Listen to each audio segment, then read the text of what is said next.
ਇਹ ਹਫ਼ਤਾਵਾਰ ਬਾਈਬਲ ਦਾ ਦਰਸੀ ਆਵਾਜ਼ ਪਲੇਨਫੀਲਡ Christian science church independent ਵੱਲੋਂ ਹੈ, ਜਿਹੜਾ ਨਿਊ ਜਰਜ਼ੀ ਅਮਰੀਕਾ ਵਿੱਚ ਹੈ। ਹੋਰ ਮਾਲੂਮਾਤ ਲਈ ਤੁਸੀਂ ਸਾਡੀ ਵੈਬਸਾਈਟ ਵੇਖੋ www.plainfieldcs.com। ਇਹ ਸਬਕ 18 ਅਗਸਤ 2019 ਐਤਵਾਰ ਦੇ ਦਿਨ ਹਫ਼ਤੇ ਦੇ ਅਖੀਰ ਉੱਤੇ ਤੁਹਾਡੇ ਪੜ੍ਹਨ ਲਈ ਤਿਆਰ ਕੀਤਾ ਗਿਆ ਹੈ। ਮਜ਼ਮੂਨ ਜਾਨ, ਸੁਨਹਿਰੀ ਮਤਨ ਜ਼ਬੂਰ। ਖੁਦਾਵੰਦ ਆਪਣੇ ਬੰਦਿਆਂ ਦੀ ਜਾਨ ਦਾ ਫਿਦਿਆ ਦਿੰਦਾ ਹੈ ਤੇ ਜਿਹੜੇ ਉਹਦੇ ਉੱਤੇ ਭਰੋਸਾ ਕਰਦੇ ਨੇ ਉਹਨਾਂ ਵਿੱਚੋਂ ਕੋਈ ਮੁਜਰਮ ਨਾ ਠਹਿਰੇਗਾ। ਜਵਾਬੀ ਪੜ੍ਹਾਈ। ਜ਼ਬੂਰ। ਵੇਖੋ, ਖੁਦਾਵੰਦ ਦੀ ਨਜ਼ਰ ਉਹਨਾਂ ਉੱਤੇ ਆ ਜਿਹੜੇ ਉਹਦੇ ਤੋਂ ਡਰਦੇ ਨੇ, ਜਿਹੜੇ ਉਹਦੀ ਸ਼ਫਕਤ ਦੇ ਤਲਬਗਾਰ ਨੇ, ਤਾਂ ਜੋ ਉਹਨਾਂ ਦੀ ਜਾਨ ਨੂੰ ਮੌਤ ਤੋਂ ਬਚਾਵੇ ਤੇ ਕੈਦ ਵਿੱਚ ਉਹਨਾਂ ਨੂੰ ਜਿਉਂਦਾ ਰੱਖੇ। ਸਾਡੀ ਜਾਨ ਨੂੰ ਖੁਦਾਵੰਦ ਦੀ ਉਮੀਦ ਹੈ, ਉਹੀ ਸਾਡੀ ਕੁਮਕ ਤੇ ਸਾਡੀ ਸਿਪਰ ਹੈ। ਸਾਡਾ ਦਿਲ ਉਹਦੇ ਵਿੱਚ ਸ਼ਾਦਮਾਨ ਰਹੇਗਾ, ਕਿਉਂ ਜੇ ਅਸੀਂ ਉਹਦੇ ਪਾਕ ਨਾਂ ਉੱਤੇ ਭਰੋਸਾ ਕੀਤਾ ਹੈ। ਮੈਂ ਹਰ ਵੇਲੇ ਖੁਦਾਵੰਦ ਨੂੰ ਧੰਨ ਆਖਾਂਗਾ, ਉਹਦੀ ਤਾਰੀਫ ਸਦਾ ਤੀਕਰ ਮੇਰੀ ਜ਼ੁਬਾਨ ਉੱਤੇ ਰਹੇਗੀ। ਮੇਰੀ ਰੂਹ ਖੁਦਾਵੰਦ ਉੱਤੇ ਫਖਰ ਕਰੇਗੀ, ਹਲੀਮ ਇਹ ਸੁਣ ਕੇ ਖੁਸ਼ ਹੋਵਣਗੇ। ਮੈਂ ਖੁਦਾਵੰਦ ਦਾ ਤਾਲਬ ਹਾਂ, ਉਹਨੇ ਮੈਨੂੰ ਜਵਾਬ ਦਿੱਤਾ ਤੇ ਮੇਰੇ ਸਾਰੇ ਖੌਫ ਤੋਂ ਮੈਨੂੰ ਰਿਹਾਈ ਬਖਸ਼ੀ। ਦਰਸੀ ਆਵਾਜ਼ ਬਾਈਬਲ ਵਿੱਚੋਂ। ਜ਼ਬੂਰ। ਐ ਖੁਦਾਵੰਦ, ਮੈਂ ਆਪਣੀ ਜਾਨ ਤੇਰੇ ਵੱਲ ਉਠਾਨਾ ਵਾਂ। ਐ ਮੇਰੇ ਰੱਬ, ਮੈਂ ਤੇਰੇ ਉੱਤੇ ਭਰੋਸਾ ਕੀਤਾ, ਮੈਨੂੰ ਸ਼ਰਮਿੰਦਾ ਨਾ ਹੋਣ ਦੇ। ਮੇਰੇ ਵੈਰੀ ਮੇਰੇ ਉੱਤੇ ਸ਼ਾਦੀਆਨਾ ਨਾ ਵਜਾਣ। ਐ ਖੁਦਾਵੰਦ, ਆਪਣੀਆਂ ਰਾਹਾਂ ਮੈਨੂੰ ਵਿਖਾ, ਆਪਣੇ ਰਸਤੇ ਮੈਨੂੰ ਦੱਸ ਦੇ।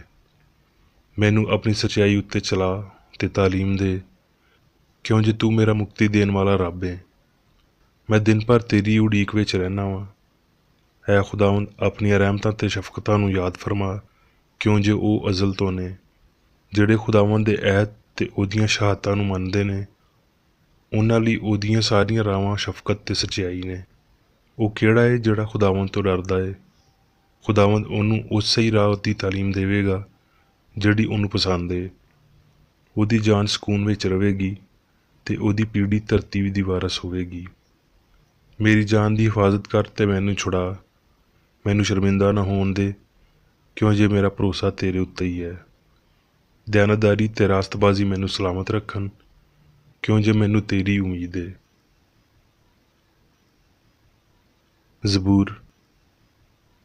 ਦਿਨ ਨੂੰ ਰੱਬ ਆਪਣੀ ਸ਼ਫਕਤ ਵਿਖਾਵੇਗਾ ਤੇ ਰਾਤ ਨੂੰ ਮੈਂ ਉਹਦਾ ਗੀਤ ਗਾਵਾਂਗਾ, ਬਲਕਿ ਆਪਣੀ ਹਯਾਤੀ ਦੇ ਰੱਬ ਤੋਂ ਦੁਆ ਕਰਾਂਗਾ। ਐ ਮੇਰੀ ਜਾਨ, ਤੂੰ ਕਿਉਂ ਡਿੱਗੀ ਜਾਨੀ ਹੈ? ਤੂੰ ਅੰਦਰ ਹੀ ਅੰਦਰ ਕਿਉਂ ਬੇਚੈਨ ਹੈ? ਰੱਬ ਤੋਂ ਉਮੀਦ ਰੱਖ, ਕਿਉਂ ਜੇ ਉਹ ਮੇਰੇ ਚਿਹਰੇ ਦੀ ਰੌਣਕ ਤੇ ਮੇਰਾ ਰੱਬ ਹੈ। ਮੈਂ ਫੇਰ ਉਹਦੀ ਤਾਰੀਫ ਕਰਾਂਗਾ। ਰੂਤ। ਬੈਤਲਹਮ ਦਾ ਇੱਕ ਮਰਦ ਆਪਣੀ ਬੁੱਢੀ ਤੇ 2 ਪੁੱਤਰਾਂ ਨੂੰ ਲੈ ਕੇ ਟੁਰਿਆ ਭਈ ਮੁਆਬ ਦੇ ਮੁਲਕ ਵਿੱਚ ਜਾ ਕੇ ਵਸੇ। ਇਸ ਮਰਦ ਦਾ ਨਾਂ ਅਲੀਮਲਕ ਤੇ ਉਹਦੀ ਬੁੱਢੀ ਦਾ ਨਾਂ ਨੌਮੀ ਸੀ, ਤੇ ਉਹਦੇ 2 ਪੁੱਤਰਾਂ ਦੇ ਨਾਂ ਮਹਿਲੂਨ ਤੇ ਕੈਲੂਨ ਸੀ। ਇਹ ਯਹੂਦਾ ਦੇ ਬੈਤਲਹਮ ਦੇ ਅਫਰਾਤੀ ਸੀ। ਇਸ ਲਈ ਉਹ ਮੁਆਬ ਦੇ ਮੁਲਕ ਵਿੱਚ ਆ ਕੇ ਰਹਿਣ ਲੱਗੇ, ਤੇ ਨੌਮੀ ਦਾ ਸ਼ੌਹਰ ਅਲੀਮਲਕ ਮਰ ਗਿਆ। ਇਸ ਲਈ ਉਹ ਤੇ ਉਹਦੇ 2 ਪੁੱਤਰ ਬਾਕੀ ਰਹਿ ਗਏ। ਉਹਨਾਂ ਦੋਵਾਂ ਨੇ ਇੱਕ ਮੁਆਬੀ ਔਰਤ ਨਾਲ ਵਿਆਹ ਕਰ ਲਿਆ। ਉਹਨਾਂ ਵਿੱਚੋਂ ਇੱਕ ਦਾ ਨਾਂ ਉਰਫਾ ਤੇ ਦੂਜੀ ਦਾ ਨਾਂ ਰੂਤ ਸੀ, ਤੇ ਉਹ 10 ਵਰ੍ਹਿਆਂ ਦੇ ਨੇੜੇ ਉੱਥੇ ਰਹੇ। ਤੇ ਮਹਿਲੂਨ ਤੇ ਕੈਲੂਨ ਦੋਵੇਂ ਮਰ ਗਏ। ਇਸ ਲਈ ਉਹ ਔਰਤ ਆਪਣੇ 2 ਪੁੱਤਰਾਂ ਤੇ ਖਾਵਨ ਤੋਂ ਛੁੱਟ ਗਈ। ਫਿਰ ਉਹ ਆਪਣੀਆਂ 2 ਨੂੰਹਾਂ ਨੂੰ ਲੈ ਕੇ ਉੱਠੀ ਭਈ ਮੁਆਬ ਦੇ ਮੁਲਕ ਤੋਂ ਵਾਪਸ ਟੁਰ ਜਾਵੇ। ਇਸ ਲਈ ਭਈ ਉਹਨੇ ਮੁਆਬ ਦੇ ਮੁਲਕ ਵਿੱਚ ਇਹ ਹਾਲ ਸੁਣਿਆ ਭਈ ਖੁਦਾਵੰਦ ਨੇ ਆਪਣੇ ਲੋਕਾਂ ਨੂੰ ਰੋਟੀ ਦਿੱਤੀ ਤੇ ਉਹਨਾਂ ਦੀ ਖਬਰ ਲਈ। ਇਸ ਲਈ ਉਹ ਉਸ ਥਾਂ ਤੋਂ ਜਿੱਥੇ ਉਹ ਸੀ 2 ਨੂੰਹਾਂ ਨੂੰ ਲੈ ਕੇ ਟੁਰ ਪਈ, ਤੇ ਉਹ ਸਾਰੀਆਂ ਯਹੂਦਾ ਦੀ ਧਰਤੀ ਉੱਤੇ ਵਾਪਸ ਮੁੜਨ ਲਈ ਰਸਤੇ ਉੱਤੇ ਟੁਰ ਪਈਆਂ। ਤੇ ਨੌਮੀ ਨੇ ਆਪਣੀਆਂ 2 ਨੂੰਹਾਂ ਨੂੰ ਆਖਿਆ ਭਈ ਤੁਸੀਂ ਦੋਵੇਂ ਆਪਣੇ ਆਪਣੇ ਮੇਕੇ ਨੂੰ ਜਾਓ, ਜਿਵੇਂ ਤੁਸੀਂ ਮਰਹੂਮਾਂ ਦੇ ਨਾਲ ਤੇ ਜਿਵੇਂ ਮੇਰੇ ਨਾਲ ਕੀਤਾ, ਉਂਝ ਹੀ ਖੁਦਾਵੰਦ ਤੁਹਾਡੇ ਨਾਲ ਮਿਹਰ ਤੋਂ ਪੇਸ਼ ਆਵੇ। ਰੂਤ ਨੇ ਆਖਿਆ, ਤੂੰ ਮਿੰਨਤ ਨਾ ਕਰ ਭਈ ਮੈਂ ਤੈਨੂੰ ਛੱਡ ਦੇਵਾਂ, ਤੇ ਮਗਰੋਂ ਵਾਪਸ ਟੁਰ ਜਾਵਾਂ। ਕਿਉਂ ਜੇ ਜਿੱਥੇ ਤੂੰ ਜਾਵੇਂਗੀ ਮੈਂ ਜਾਵਾਂਗੀ, ਤੇ ਜਿੱਥੇ ਤੂੰ ਰਵੇਂਗੀ ਮੈਂ ਵੀ ਰਵਾਂਗੀ। ਤੇਰੇ ਲੋਕ ਮੇਰੇ ਲੋਕ ਤੇ ਤੇਰਾ ਰੱਬ ਮੇਰਾ ਰੱਬ ਹੋਵੇਗਾ। ਇਸ ਲਈ ਨੌਮੀ ਵਾਪਸ ਮੁੜੀ ਤੇ ਉਹਦੇ ਨਾਲ ਉਹਦੀ ਨੂੰਹ ਮੁਆਬੀ ਰੂਤ ਸੀ, ਜਿਹੜੀ ਮੁਆਬ ਦੇ ਮੁਲਕ ਤੋਂ ਇੱਥੇ ਆਈ, ਤੇ ਉਹ ਦੋਵੇਂ ਜੌ ਕੱਟਣ ਦੇ ਮੌਸਮ ਵਿੱਚ ਬੈਤਲਹਮ ਵਿੱਚ ਦਾਖਲ ਹੋਈਆਂ। ਰੂਤ ਤੇ ਨੌਮੀ ਦੇ ਸ਼ੌਹਰ ਦਾ ਇੱਕ ਰਿਸ਼ਤੇਦਾਰ ਸੀ, ਜਿਹੜਾ ਅਲੀ ਮਲਕ ਦੇ ਘਰਾਣੇ ਦਾ ਤੇ ਬਹੁਤ ਮਾਲਦਾਰ ਸੀ। ਉਹਦਾ ਨਾਮ ਬੋਜ਼ ਸੀ। ਇਸ ਲਈ ਮੁਆਬੀ ਰੂਤ ਨੇ ਨੌਮੀ ਨੂੰ ਆਖਿਆ, ਮੈਨੂੰ ਇਜਾਜ਼ਤ ਦੇ ਤੇ ਮੈਂ ਖੇਤ ਵਿੱਚ ਜਾਵਾਂ, ਤੇ ਜਿਹੜਾ ਕੋਈ ਕਰਮ ਦੀ ਨਜ਼ਰ ਮੇਰੇ ਉੱਤੇ ਕਰੇ ਉਹਦੇ ਪਿੱਛੇ ਪਿੱਛੇ ਸਿੱਟੇ ਚੁਣਾ। ਉਹਨੇ ਉਹਨੂੰ ਆਖਿਆ, ਜਾ ਮੇਰੀ ਧੀਏ। ਫਿਰ ਬੋਜ਼ ਨੇ ਰੂਤ ਨੂੰ ਆਖਿਆ, ਜੋ ਕੁਝ ਤੂੰ ਆਪਣੇ ਖਾਵਨ ਦੇ ਮਰਨ ਤੋਂ ਬਾਅਦ ਆਪਣੀ ਸੱਸ ਦੇ ਨਾਲ ਕੀਤਾ, ਉਹ ਸਾਰਾ ਮੈਨੂੰ ਪੂਰੇ ਤੌਰ 'ਤੇ ਦੱਸਿਆ ਗਿਆ ਹੈ, ਵੀ ਕਿਵੇਂ ਤੂੰ ਆਪਣੇ ਮਾਂ ਪਿਓ ਤੇ ਜ਼ਾਦ ਬੂਮ ਨੂੰ ਛੱਡਿਆ ਤੇ ਉਹਨਾਂ ਲੋਕਾਂ ਵਿੱਚ ਜਿਨ੍ਹਾਂ ਨੂੰ ਤੂੰ ਇਸ ਤੋਂ ਪਹਿਲਾਂ ਨਹੀਂ ਜਾਣਦੀ ਸੀ ਆਈ। ਖੁਦਾਵੰਦ ਤੇਰੇ ਕੰਮ ਦਾ ਬਦਲਾ ਦੇਵੇ, ਬਲਕਿ ਖੁਦਾਵੰਦ ਇਸਰਾਈਲ ਦੇ ਰੱਬ ਵੱਲੋਂ ਜਿਹਦੇ ਪਰਾਂ ਹੇਠਾਂ ਤੋਂ ਪਨਾਹ ਲਈਏ ਤੈਨੂੰ ਪੂਰਾ ਅਜਰ ਮਿਲੇ। ਰੂਤ ਇਸ ਲਈ ਬੋਜ਼ ਨੇ ਰੂਤ ਨੂੰ ਲਿਆ ਤੇ ਉਹ ਉਹਦੀ ਬੁੱਢੀ ਬਣੀ, ਤੇ ਉਹਨੇ ਉਹਦੇ ਨਾਲ ਖਿਲਵਤ ਕੀਤੀ, ਤੇ ਖੁਦਾਵੰਦ ਦੇ ਫਜ਼ਲ ਨਾਲ ਉਹ ਹਾਮਲਾ ਹੋਈ ਤੇ ਉਹਦੇ ਪੁੱਤਰ ਹੋਇਆ। ਤੇ ਬੁੱਢੀਆਂ ਨੇ ਨੌਮੀ ਨੂੰ ਆਖਿਆ, ਵੀ ਖੁਦਾਵੰਦ ਧੰਨ ਹੋਵੇ, ਜਿਹਨੇ ਅੱਜ ਦੇ ਦਿਨ ਤੈਨੂੰ ਨੇੜੇ ਦੇ ਕਰਾਬਤੀ ਦੇ ਬਗੈਰ ਨਹੀਂ ਛੱਡਿਆ, ਤੇ ਉਹਦਾ ਨਾਂ ਇਸਰਾਈਲ ਵਿੱਚ ਮਸ਼ਹੂਰ ਹੋਵੇ। ਤੇ ਉਹਦੀਆਂ ਗਵਾਂਢਣਾਂ ਨੇ ਉਸ ਬੱਚੇ ਨੂੰ ਇੱਕ ਨਾਂ ਦਿੱਤਾ ਤੇ ਆਖਣ ਲੱਗੇ, ਭਈ ਨੌਮੀ ਲਈ ਇੱਕ ਪੁੱਤਰ ਪੈਦਾ ਹੋਇਆ। ਇਸ ਲਈ ਉਹਨਾਂ ਨੇ ਉਹਦਾ ਨਾਂ ਉਬੈਦ ਰੱਖਿਆ। ਉਹ ਯੱਸੀ ਦਾ ਪਿਓ ਸੀ, ਜਿਹੜਾ ਦਾਊਦ ਦਾ ਪਿਓ ਸੀ। ਰੋਮੀਓ ਤੇ ਸਾਨੂੰ ਪਤਾ ਹੈ ਵੀ ਸਾਰੀਆਂ ਸ਼ੈਵਾਂ ਰਲ ਕੇ ਰੱਬ ਨੂੰ ਪਿਆਰ ਕਰਨ ਵਾਲਿਆਂ ਲਈ ਭਲਾਈ ਪੈਦਾ ਕਰਦੀਆਂ ਨੇ, ਯਾਨੀ ਉਹਨਾਂ ਲਈ ਜਿਹੜੇ ਰੱਬ ਦੇ ਇਰਾਦੇ ਦੇ ਮੁਤਾਬਕ ਸੱਦੇ ਗਏ। ਇਸ ਲਈ ਅਸੀਂ ਉਹਨਾਂ ਗੱਲਾਂ ਦੇ ਬਾਰੇ ਕੀ ਆਖੀਏ? ਜੇ ਰੱਬ ਸਾਡੇ ਵੱਲ ਹੈ ਤੇ ਕਿਹੜਾ ਸਾਡਾ ਮੁਖਾਲਿਫ ਹੈ? ਕਿਹੜਾ ਸਾਨੂੰ ਮਸੀਹ ਦੇ ਪਿਆਰ ਤੋਂ ਵੱਖ ਕਰੇਗਾ? ਮੁਸੀਬਤ ਜਾਂ ਤੰਗੀ ਜਾਂ ਜ਼ੁਲਮ ਜਾਂ ਕਾਲ, ਨੰਗਾਪਨ ਜਾਂ ਖਤਰਾ ਜਾਂ ਤਲਵਾਰ?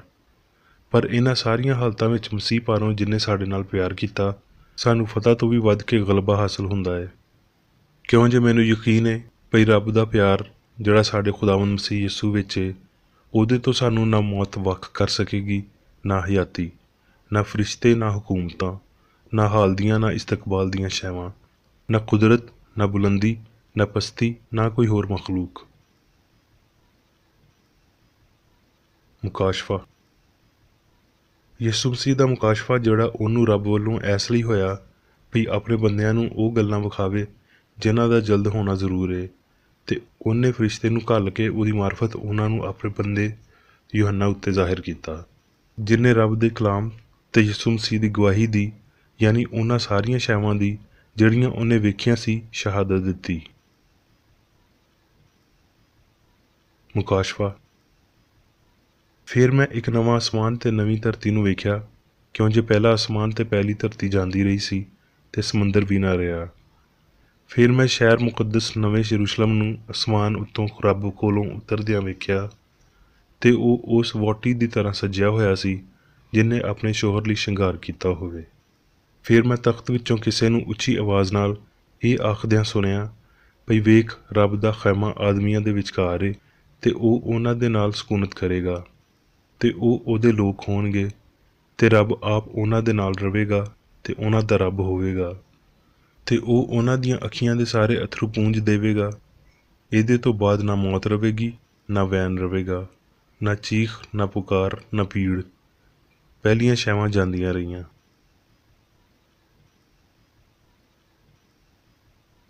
ਹੁਣ ਮੈਂ ਮੇਰੀ ਬੇਕਰ ਏਡੀ ਦੀ ਲਿਖੀ ਹੋਈ ਕ੍ਰਿਸਚਨ ਸਾਇੰਸ ਦੀ ਦਰਸੀ ਕਿਤਾਬ ਸਾਇੰਸ ਤੇ ਸਿਹਤ ਆਇਤਾਂ ਦੀ ਕੁੰਜੀ ਦੇ ਨਾਲ ਵਿੱਚੋਂ ਲਈਆਂ ਹੋਈਆਂ ਲਿਖਾਈਆਂ ਪੜ੍ਹਾਂਗਾ। ਸਾਇੰਸ ਤੇ ਸਿਹਤ। ਇਲਾਹੀ ਸਿਆਣ ਇਨਸਾਨ ਦੀ ਜਾਨ ਹੈ, ਤੇ ਇਨਸਾਨ ਨੂੰ ਸਾਰੀਆਂ ਸ਼ੈਵਾਂ ਉੱਤੇ ਹੁਕਮਰਾਨੀ ਦਿੰਦਾ ਹੈ। ਇਨਸਾਨ ਨੂੰ ਮਾਦੀਅਤ ਦੀ ਬੁਨਿਆਦ ਉੱਤੇ ਨਹੀਂ ਬਣਾਇਆ ਗਿਆ, ਤੇ ਨਾ ਉਹਨੂੰ ਮਾਦੀ ਕਾਨੂੰਨਾਂ ਦੀ ਪਾਸਦਾਰੀ ਦਾ ਹੁਕਮ ਦਿੱਤਾ ਜਿਹੜੇ ਰੂਹ ਨੇ ਕਦੀ ਨਹੀਂ ਬਣਾਏ। ਇਹਦਾ ਸੂਬਾ ਰੂਹਾਨੀ ਕਾਨੂੰਨਾਂ ਸਿਆਣ ਦੇ ਉੱਚੇ ਅਸੂਲਾਂ ਵਿੱਚ ਹੈ। ਇਨਸਾਨ ਰੂਹ ਦਾ ਪਰਛਾਵਾਂ ਹੈ। ਉਹ ਮਾਦੀ ਅਹਿਸਾਸ ਦੇ ਬਿਲਕੁਲ ਖਿਲਾਫ ਹੈ, ਸਿਵਾਏ ਇੱਕ ਅਨਾ ਦੇ।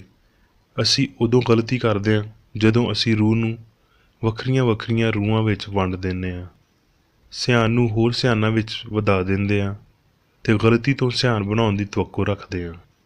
ਫਿਰ ਸਿਆਣ ਨੂੰ ਮਾਦੇ ਵਿੱਚ ਵੰਡਦੇ ਹਾਂ ਅਤੇ ਮਾਦੇ ਤੋਂ ਕਾਨੂੰਨ ਬਣਾਉਣ ਦੀ ਉਮੀਦ ਰੱਖਦੇ ਹਾਂ।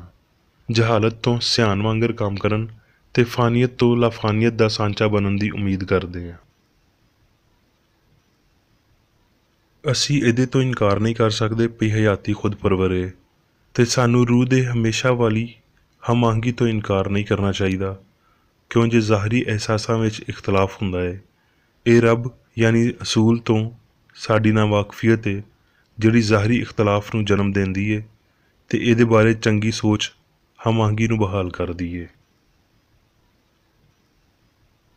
ਕਿਸੇ ਤਰੀਕੇ ਨਾਲ ਜਲਦੀ ਜਾਂ ਦੇਰ ਨਾਲ ਸਾਰੇ ਮਾਦੀਅਤ ਵਿੱਚ ਬਰਤਰੀ ਵੱਲ ਵੱਧਦੇ ਨੇ ਅਤੇ ਤਕਲੀਫਾਂ ਅਕਸਰ ਉਸ ਬੁਲੰਦੀ ਦਾ ਇਲਾਹੀ ਕਾਰਗੁਜ਼ਾਰ ਬਣਦੀਆਂ ਨੇ। ਸਾਰੀਆਂ ਸ਼ੈਵਾਂ ਰਲ ਕੇ ਰੱਬ ਨੂੰ ਪਿਆਰ ਕਰਨ ਵਾਲਿਆਂ ਲਈ ਭਲਾਈ ਪੈਦਾ ਕਰਦੀਆਂ ਨੇ, ਇਹ ਕਲਾਮ ਦਾ ਦਾਅਵਾ ਹੈ। ਉਹ ਜਿਹੜੇ ਉਹਦੇ ਉੱਤੇ ਯਕੀਨ ਰੱਖਦੇ ਨੇ ਕਦਮ ਬ ਕਦਮ ਇਹ ਜਾਣਨਗੇ ਭਈ ਰੱਬ ਸਾਡੀ ਪਨਾਹ ਅਤੇ ਤਾਕਤ ਹੈ, ਮੁਸੀਬਤ ਵਿੱਚ ਮੁਸਤੈਦ ਮਦਦਗਾਰ। ਰੱਬ ਉੱਤੇ ਸਾਡੇ ਈਮਾਨ ਦੀ ਹਰ ਅਜ਼ਮਾਇਸ਼ ਸਾਨੂੰ ਮਜ਼ਬੂਤ ਕਰਦੀ ਏ। ਮਾਦੀ ਹਾਲਤ ਦਾ ਰੂਹ ਦੇ ਪਾਰੋਂ ਹਾਰਨਾ ਜਿੰਨਾ ਔਖਾ ਲੱਗੇਗਾ, ਓਨਾ ਹੀ ਸਾਡਾ ਈਮਾਨ ਮਜ਼ਬੂਤ ਅਤੇ ਸਾਡਾ ਪਿਆਰ ਪਾਕਤਰੀਨ ਹੋਣਾ ਚਾਹੀਦਾ ਹੈ। ਮੁਸ਼ਕਲਾਂ ਇਨਸਾਨ ਨੂੰ ਮਾਦੀ ਅਸਾ ਇੱਕ ਖਸਤਾ ਨਸਲ ਉੱਤੇ ਨਾ ਝੁਕਣਾ ਸਿਖਾਉਂਦੀਆਂ ਨੇ, ਜਿਹੜਾ ਦਿਲ ਵਿੱਚ ਖੁੱਭ ਜਾਂਦਾ ਹੈ। ਖੁਸ਼ੀ ਅਤੇ ਖੁਸ਼ਹਾਲੀ ਦੀ ਧੁੱਪ ਵਿੱਚ ਅਸੀਂ ਉਹਦੀ ਨੀਮ ਖਿਆਲੀ ਨਹੀਂ ਰੱਖਦੇ। ਦੁੱਖ ਸਿਹਤ ਬਖਸ਼ ਨੇ, ਵੱਡੀਆਂ ਮੁਸੀਬਤਾਂ ਦੇ ਪਾਰੋਂ ਅਸੀਂ ਬਾਦਸ਼ਾਹਤ ਵਿੱਚ ਦਾਖਲ ਹੁੰਦੇ ਹਾਂ। ਅਜ਼ਮਾਇਸ਼ਾਂ ਰੱਬ ਦੀ ਹਿਫਾਜ਼ਤ ਦਾ ਸਬੂਤ ਨੇ। ਰੂਹਾਨੀ ਤਰੱਕੀ ਮਾਦੀ ਉਮੀਦਾਂ ਦੀ ਮਿੱਟੀ ਵਿੱਚ ਪੈਦਾ ਹੋਣ ਵਾਲੇ ਬੀਜ ਤੋਂ ਨਮੋ ਨਹੀਂ ਪਾਉਂਦੀ, ਬਲਕਿ ਜਦੋਂ ਇਹ ਫਨਾਹ ਹੋ ਜਾਂਦੇ ਨੇ, ਪਿਆਰ ਨਵੇਂ ਸਿਰੇ ਤੋਂ ਰੂਹ ਦੀਆਂ ਉੱਚੀਆਂ ਖੁਸ਼ੀਆਂ ਨੂੰ ਪ੍ਰਵਾਨ ਚੜ੍ਹਾਉਂਦਾ ਹੈ, ਜਿਹਦੇ ਉੱਤੇ ਧਰਤੀ ਦਾ ਕੋਈ ਦਾਗ ਨਹੀਂ ਹੁੰਦਾ। ਤਜਰਬੇ ਦਾ ਹਰ ਕਾਮਯਾਬ ਮਰਹਲਾ ਇਲਾਹੀ ਚੰਗਿਆਈ ਅਤੇ ਪਿਆਰ ਦੇ ਨਵੇਂ ਨਜ਼ਰੀਆਂ ਨੂੰ ਖੋਲ੍ਹਦਾ ਹੈ। ਦੁੱਖ ਵਿੱਚ ਉਹਦਾ ਆਪਣਾ ਅਜਰ ਹੈ। ਇਹ ਸਾਨੂੰ ਉੱਥੇ ਕਦੀ ਨਹੀਂ ਛੱਡਦਾ ਜਿੱਥੇ ਸਾਨੂੰ ਇਹ ਪਾਉਂਦਾ ਹੈ। ਅੱਗ ਦੀ ਭੱਟੀ ਸੋਨੇ ਤੋਂ ਜੰਗਾਲ ਨੂੰ ਦੂਰ ਕਰਦੀ ਏ, ਤਾਂ ਜੋ ਰੱਬ ਦੀ ਸੂਰਤ ਦੇ ਨਾਲ ਕੀਮਤੀ ਧਾਤ ਕੁੰਦਾ ਕੀਤੀ ਜਾ ਸਕੇ। ਜਿਹੜਾ ਪਿਆਲਾ ਸਾਡੇ ਪਿਓ ਨੇ ਦਿੱਤਾ ਹੈ, ਕੀ ਅਸੀਂ ਉਹ ਨਾ ਪੀਏ, ਅਤੇ ਜਿਹੜਾ ਸਬਕ ਉਹ ਸਾਨੂੰ ਸਿਖਾਉਂਦਾ ਹੈ ਉਹ ਨਾ ਸਿੱਖੀਏ? ਕਿਹੜਾ ਹੈ ਜਿਨ੍ਹੇ ਇਨਸਾਨੀ ਸਕੂਨ ਦੇ ਨੁਕਸਾਨ ਨੂੰ ਮਹਿਸੂਸ ਕੀਤਾ ਅਤੇ ਰੂਹਾਨੀ ਖੁਸ਼ੀ ਲਈ ਵਾਹਵਾ ਖਾਹਿਸ਼ਾਂ ਹਾਸਲ ਨਹੀਂ ਕੀਤੀਆਂ? ਅਸਮਾਨੀ ਚੰਗਿਆਈ ਦੇ ਬਾਅਦ ਸਕੂਨ ਹਾਸਲ ਹੁੰਦਾ ਹੈ, ਇੱਥੋਂ ਤੀਕਰ ਪਈ ਐਸ ਤੋਂ ਪਹਿਲਾਂ ਪਈ ਅਸੀਂ ਉਹ ਦਰਿਆਫਤ ਕਰਦੇ ਜਿਹੜਾ ਸਿਆਣ ਅਤੇ ਮੁਹੱਬਤ ਦੇ ਨਾਲ ਤਾਲੁਕ ਰੱਖਦਾ ਹੈ। ਜ਼ਮੀਨੀ ਆਸਾਂ ਅਤੇ ਖੁਸ਼ੀਆਂ ਦਾ ਨੁਕਸਾਨ ਬਹੁਤ ਦਿਲਾਂ ਦੀ ਚੜ੍ਹਨ ਵਾਲੀ ਰਾਹ ਰੌਸ਼ਨ ਕਰਦੀ ਏ। ਫਹਿਮ ਦੀਆਂ ਤਕਲੀਫਾਂ ਸਾਨੂੰ ਦੱਸਦੀਆਂ ਨੇ ਭਈ ਇਦਰਾਕ ਦੀਆਂ ਖੁਸ਼ੀਆਂ ਫਾਨੀ ਨੇ ਅਤੇ ਉਹ ਖੁਸ਼ੀ ਰੂਹਾਨੀ ਏ। ਫਹਿਮ ਦੀਆਂ ਤਕਲੀਫਾਂ ਸਿਹਤ ਬਖਸ਼ ਨੇ ਜੇ ਉਹ ਝੂਠੇ ਪੁਰਲਤਫ ਅਕੀਦਿਆਂ ਨੂੰ ਖਿੱਚ ਕੇ ਦੂਰ ਕਰਦੇ ਅਤੇ ਰੂਹ ਦੇ ਫਹਿਮ ਤੋਂ ਮੁਹੱਬਤ ਪੈਦਾ ਕਰਦੇ ਨੇ, ਜਿੱਥੇ ਰੱਬ ਦੀ ਮਖਲੂਕ ਚੰਗੀ ਏ ਅਤੇ ਦਿਲ ਨੂੰ ਸ਼ਾਦਮਾਨ ਕਰਦੀ ਏ। ਇੰਜ ਹੀ ਸਾਇੰਸ ਦੀ ਤਲਵਾਰ ਏ ਜਿਹਦੇ ਤੋਂ ਸੱਚਾਈ ਗਲਤੀ ਮਾਦੀਅਤ ਦਾ ਸਿਰ ਕਲਮ ਕਰਦੀ ਏ, ਇਨਸਾਨ ਦੀ ਉੱਚੀ ਇਨਫਰਾਦੀਅਤ ਅਤੇ ਲੇਖ ਨੂੰ ਥਾਂ ਦਿੰਦਿਆਂ ਹੋਏ। ਜਾਨ ਵਿੱਚ ਲਾਮਹਿਦੂਦ ਵਸਾਇਲ ਨੇ ਜਿਨ੍ਹਾਂ ਤੋਂ ਇਨਸਾਨ ਨੂੰ ਬਰਕਤ ਦੇਣੀ ਹੁੰਦੀ ਏ ਅਤੇ ਖੁਸ਼ੀ ਹੋਰ ਆਸਾਨੀ ਨਾਲ ਹਾਸਲ ਕੀਤੀ ਜਾਂਦੀ ਏ ਅਤੇ ਸਾਡੇ ਕਬਜ਼ੇ ਵਿੱਚ ਹੋਰ ਮਹਿਫੂਜ਼ ਰਹੇਗੀ ਜੇ ਜਾਨ ਵਿੱਚ ਤਲਾਸ਼ ਕੀਤੀ ਜਾਵੇਗੀ। ਸਿਰਫ ਲਾਫਾਨੀ ਇਨਸਾਨ ਦੇ ਨਕਸ਼ਿਆਂ ਨੂੰ ਤਸੱਲੀ ਬਖਸ਼ ਬਣਾ ਸਕਦੇ ਨੇ। ਅਸੀਂ ਜ਼ਾਤੀ ਫਹਿਮ ਦੀਆਂ ਹੱਦਾਂ ਵਿੱਚ ਖੁਸ਼ੀ ਨੂੰ ਮਹਿਦੂਦ ਨਹੀਂ ਕਰ ਸਕਦੇ। ਹਿੱਸਾਂ ਕੋਈ ਅਸਲੀ ਲੁਤਫ ਅਤਾ ਨਹੀਂ ਕਰਦੀਆਂ। ਇਨਸਾਨੀ ਹਮਦਰਦੀਆਂ ਵਿੱਚ ਚੰਗਿਆਈ ਨੂੰ ਬੁਰਿਆਈ ਉੱਤੇ ਅਤੇ ਜਾਨਵਰ ਉੱਤੇ ਰੂਹਾਨੀ ਨੂੰ ਗਲਬਾ ਪਾਉਣਾ ਚਾਹੀਦਾ ਹੈ, ਨਹੀਂ ਤਾਂ ਖੁਸ਼ੀ ਕਦੀ ਫਤਹਿਮੰਦ ਨਹੀਂ ਹੋਵੇਗੀ। ਉਸ ਅਸਮਾਨੀ ਹਾਲਤ ਦਾ ਹਸੂਲ ਸਾਡੀ ਪੀੜ੍ਹੀ ਨੂੰ ਤਰੱਕੀ ਦੇਵੇਗਾ, ਜੁਰਮ ਨੂੰ ਤਲਫ ਕਰੇਗਾ ਅਤੇ ਉਮੰਗ ਨੂੰ ਉੱਚੇ ਮਕਾਸਦ ਅਨਾਇਤ ਕਰੇਗਾ। ਪਾਪ ਦੀ ਹਰ ਵਾਦੀ ਦਾ ਸਿਰ ਉੱਚਾ ਕਰਨਾ ਚਾਹੀਦਾ ਹੈ ਅਤੇ ਖੁਦਗਰਜ਼ੀ ਦਾ ਹਰ ਪਹਾੜ ਨੀਵਾਂ ਕਰਨਾ ਚਾਹੀਦਾ ਹੈ, ਤਾਂ ਜੋ ਸਾਇੰਸ ਵਿੱਚ ਸਾਡੇ ਰੱਬ ਦੀ ਰਾਹ ਹਮਵਾਰ ਕੀਤੀ ਜਾ ਸਕੇ। ਆਪਣੀ ਮੁਕਤੀ ਲਈ ਕੋਸ਼ਿਸ਼ ਕਰੋ, ਇਹ ਹਯਾਤੀ ਤੇ ਪਿਆਰ ਦੀ ਮੰਗ ਹੈ, ਕਿਉਂ ਜੇ ਇੱਥੇ ਤੀਕਰ ਪਹੁੰਚਣ ਲਈ ਰੱਬ ਤੁਹਾਡੇ ਨਾਲ ਕੰਮ ਕਰਦਾ ਹੈ। ਤੁਸੀਂ ਕਾਇਮ ਰਹੋ ਜਦੋਂ ਤੀਕਰ ਮੈਂ ਨਾ ਆਵਾਂ। ਆਪਣੇ ਅਜਰ ਦੀ ਉਡੀਕ ਕਰੋ ਤੇ ਨੇਕ ਕੰਮ ਕਰਨ ਵਿੱਚ ਹਿੰਮਤ ਨਾ ਹਾਰੋ। ਜੇ ਤੁਹਾਡੀਆਂ ਕੋਸ਼ਿਸ਼ਾਂ ਖੌਫ ਤੇ ਹਰਾਸ ਵਿੱਚ ਘਿਰੀਆਂ ਨੇ ਤੇ ਤੁਹਾਨੂੰ ਇਸ ਵੇਲੇ ਕੋਈ ਅਜਰ ਨਹੀਂ ਮਿਲ ਰਿਹਾ, ਪਰਤ ਕੇ ਗਲਤੀ ਵੱਲ ਨਾ ਜਾਓ ਤੇ ਨਾ ਹੀ ਇਸ ਦੌੜ ਵਿੱਚ ਸੁਸਤ ਹੋ ਜਾਵੋ। ਜਦੋਂ ਜੰਗ ਦਾ ਧੂੰਆਂ ਛੱਟ ਜਾਂਦਾ ਹੈ, ਤੁਸੀਂ ਉਸ ਚੰਗਿਆਈ ਨੂੰ ਜਾਣ ਜਾਓਗੇ ਜਿਹੜੀ ਤੁਸੀਂ ਕੀਤੀ ਹੈ ਤੇ ਤੁਹਾਡੇ ਹੱਕ ਦੇ ਮੁਤਾਬਕ ਤੁਹਾਨੂੰ ਮਿਲੇਗਾ। ਮੁਕਾਸ਼ਫਾ 21 ਬਾਬ 1 ਆਇਤ ਵਿੱਚ ਅਸੀਂ ਪੜ੍ਹਦੇ ਹਾਂ, ਫਿਰ ਮੈਂ ਇੱਕ ਨਵਾਂ ਅਸਮਾਨ ਤੇ ਇੱਕ ਨਵੀਂ ਧਰਤੀ ਨੂੰ ਵੇਖਿਆ, ਕਿਉਂ ਜੇ ਪਹਿਲਾ ਅਸਮਾਨ ਤੇ ਪਹਿਲੀ ਧਰਤੀ ਜਾਂਦੀ ਰਹੀ ਸੀ ਤੇ ਸਮੁੰਦਰ ਵੀ ਨਾ ਰਿਹਾ। ਇਨਕਸ਼ਾਫ ਕਰਨ ਵਾਲਾ ਹਾਲੇ ਮੌਤ ਅਖਵਾਉਣ ਵਾਲੇ ਇਨਸਾਨੀ ਤਜਰਬੇ ਦੇ ਤਬਦੀਲਸ਼ੁਦਾ ਮਰਹਲੇ ਵਿੱਚੋਂ ਨਹੀਂ ਲੰਘਿਆ ਸੀ, ਪਰ ਉਹਨੇ ਪਹਿਲਾਂ ਹੀ ਨਵੇਂ ਅਸਮਾਨ ਤੇ ਨਵੀਂ ਧਰਤੀ ਨੂੰ ਵੇਖ ਲਿਆ ਹੈ। ਇਸ ਸਾਇੰਸੀ ਸਮਝ ਦੇ ਨਾਲ ਇੱਕ ਹੋਰ ਮੁਕਾਸ਼ਫਾ ਸੀ। ਇੱਥੇ ਤਿਕਰ ਪਈ ਅਸਮਾਨ ਵੱਲੋਂ ਐਲਾਨ, ਉੱਚੀ ਹਮ ਆਹੰਗੀ ਭਈ ਰੱਬ ਹਮ ਆਹੰਗੀ ਦਾ ਇਲਾਹੀ ਅਸੂਲ ਹਮੇਸ਼ਾ ਇਨਸਾਨ ਦੇ ਨਾਲ ਹੈ ਤੇ ਉਹ ਉਹਦੇ ਲੋਕ ਨੇ। ਇਸ ਲਈ ਇਨਸਾਨ ਨੂੰ ਹੋਰ ਰਹਿਮ ਦੇ ਕਾਬਲ ਪਾਪੀ ਨਹੀਂ ਸਮਝਿਆ ਗਿਆ, ਬਲਕਿ ਰੱਬ ਦਾ ਬਰਕਤ ਵਾਲਾ ਪੱਥਰ ਸਮਝਿਆ ਗਿਆ। ਕਿਉਂ ਜੇ ਅਸਮਾਨ ਤੇ ਧਰਤੀ ਦੇ ਬਾਰੇ ਮੁਕੱਦਸ ਯੂਹੰਨਾ ਦੀ ਬਦਨੀ ਹਿੱਸ ਗਾਇਬ ਹੋ ਗਈ ਸੀ ਤੇ ਇਸ ਝੂਠੀ ਹਿੱਸ ਦੀ ਥਾਂ ਰੂਹਾਨੀ ਹਿੱਸ ਆ ਗਈ ਸੀ, ਜਿਹੜੀ ਅਜਿਹੀ ਨਫਸੀ ਹਾਲਤ ਸੀ ਜਿਹਦੇ ਪਾਰੋਂ ਉਹ ਨਵੇਂ ਅਸਮਾਨ ਤੇ ਨਵੀਂ ਧਰਤੀ ਨੂੰ ਵੇਖ ਸਕਦਾ ਸੀ, ਜਿਹਦੇ ਵਿੱਚ ਰੂਹਾਨੀ ਖਿਆਲ ਤੇ ਅਸਲੀਅਤ ਦੀ ਸਮਝ ਸ਼ਾਮਲ ਹੈ। ਕਲਾਮ ਦਾ ਇਹ ਇਖਤਿਆਰ ਇਸ ਨਤੀਜੇ ਨੂੰ ਲਿਆਉਣ ਲਈ ਸੀ ਭਈ ਹਸਤੀ ਦੀ ਅਜਿਹੀ ਪਛਾਣ ਇਸ ਵਜੂਦੀਅਤ ਦੀ ਹੋਣ ਵਾਲੀ ਹਾਲਤ ਵਿੱਚ ਇਨਸਾਨ ਲਈ ਮੁਮਕਿਨ ਹੈ ਤੇ ਮੁਮਕਿਨ ਰਹੀ ਸੀ ਭਈ ਅਸੀਂ ਮੌਤ, ਦੁੱਖ ਤੇ ਦਰਦ ਦੇ ਆਰਾਮ ਨਾਲ ਇੱਥੇ ਤੇ ਹੁਣੇ ਹੀ ਬਾਖਬਰ ਹੋ ਸਕਦੇ ਹਾਂ। ਇਹ ਸਾਰੀ ਕ੍ਰਿਸਚਨ ਸਾਇੰਸ ਦੀ ਮਿਠਾਸ ਹੈ। ਬਰਦਾਸ਼ਤ ਕਰਨ ਵਾਲੇ ਪਿਆਰਿਓ, ਹੌਸਲਾ ਰੱਖੋ, ਕਿਉਂ ਜੇ ਹਸਤੀ ਦੀ ਇਹ ਅਸਲੀਅਤ ਯਕੀਨਨ ਕਦੀ ਨਾ ਕਦੀ ਕਿਸੇ ਨਾ ਕਿਸੇ ਸ਼ਕਲ ਵਿੱਚ ਸਾਹਮਣੇ ਆਵੇਗੀ। ਕੋਈ ਪੀੜ ਨਾ ਹੋਵੇਗੀ ਤੇ ਸਾਰੇ ਅਥਰੂ ਪੂੰਝ ਦਿੱਤੇ ਜਾਣਗੇ। ਜਦੋਂ ਤੁਸੀਂ ਇਹ ਪੜ੍ਹੋ ਤੇ ਯਿਸੂ ਦੇ ਇਹਨਾਂ ਲਫ਼ਜ਼ਾਂ ਨੂੰ ਯਾਦ ਰੱਖੋ, ਰੱਬ ਦੀ ਬਾਦਸ਼ਾਹੀ ਤੁਹਾਡੇ ਵਿਚਕਾਰ ਹੈ। ਇਸ ਲਈ ਇਹ ਰੂਹਾਨੀ ਸਮਝ ਹੋਣ ਵਾਲਾ ਇਮਕਾਨ ਹੈ। ਜਦੋਂ ਰੂਹ ਵੱਲੋਂ ਹੁਕਮਰਾਨੀ ਹੁੰਦੀ ਹੈ ਤੇ ਇਨਸਾਨ ਸਕੂਨ ਵਿੱਚ ਆ ਜਾਂਦਾ ਹੈ।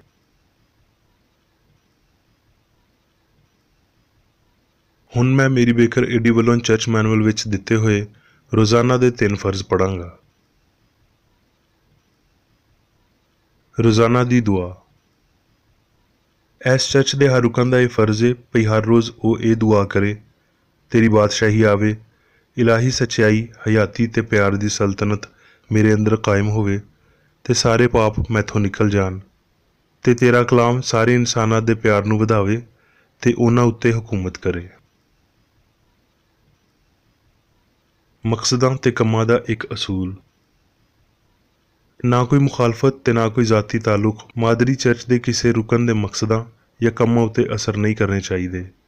ਸਾਇੰਸ ਵਿੱਚ ਬਸ ਇਲਾਹੀ ਪਿਆਰ ਹੀ ਹਕੂਮਤ ਕਰਦਾ ਹੈ ਤੇ ਇੱਕ ਮਸੀਹੀ ਸਾਇੰਸਦਾਨ ਪਾਪ ਨੂੰ ਰੱਦ ਕਰਦਿਆਂ ਹੋਏ ਸੁੱਚੀ ਭਰਾਬੰਦੀ, ਖੈਰਾਤ ਪਸੰਦੀ ਤੇ ਮਾਫੀ ਨਾਲ ਪਿਆਰ ਦੀਆਂ ਮਿੱਠੀਆਂ ਸੱਚਾਈਆਂ ਦਾ ਪਰਛਾਵਾਂ ਬਣਦਾ ਹੈ।